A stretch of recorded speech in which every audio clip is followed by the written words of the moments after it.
The Science of Mind by Ernest Holmes, read by Michelle Ingalls.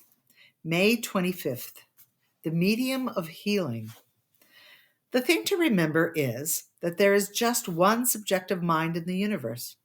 This is a point that people often do not realize, and because they do not, they cannot see how a person may be treated without touching him, or that a person at a distance can be helped through absent treatment.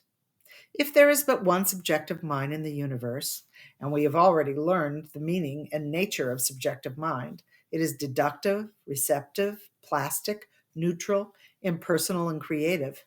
It is the stuff from which all things are made.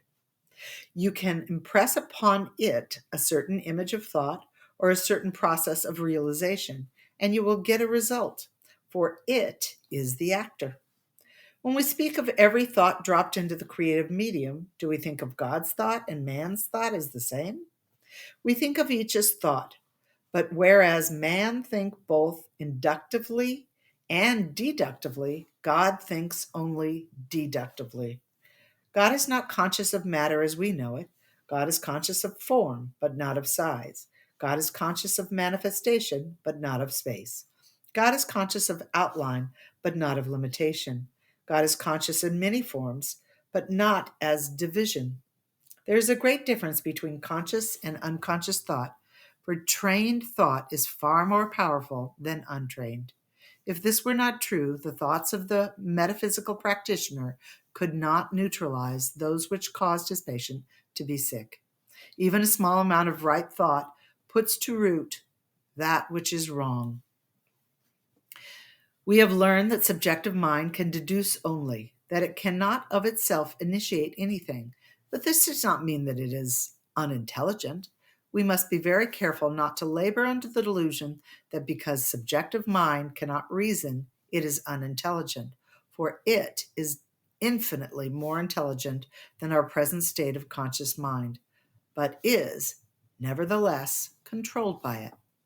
If our subjective consciousness were always clear, if it never received false impressions, the spirit would always flow to the point of objectivity, and we could never make mistakes, would never be sick, poor, or unhappy. The universe, being deductive only, cannot refuse man anything.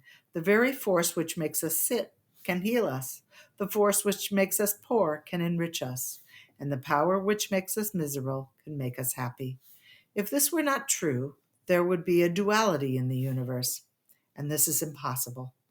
You do not need to look for a law of health as opposed to a law of disease, for there is only one law. This gives a great sense of relief since it means that there is no power to oppose a treatment. We are bound by our very freedom. Our free will binds us. But as free will creates the conditions which externally limit us, so it can uncreate or dissolve them. Instead of saying, here is a sick man to heal, and I shall have to work hard on this case, we should realize that there is nothing but spirit in the universe, and therefore say, I am going to conceive of this man as being spirit, and the same power which made him sick will heal him. People often say, it must be a drain on one to treat so many people. I should think the practitioner's willpower would become exhausted. This is a misconception. Our reference to free will means merely the matter of self-choosing, the matter of deciding what we shall think. Willpower has nothing to do with mental healing.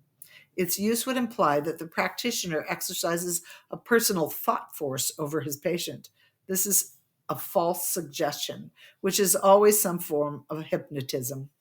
Knowing our oneness with God and the creative medium, law, our treatments are free from any thought of control.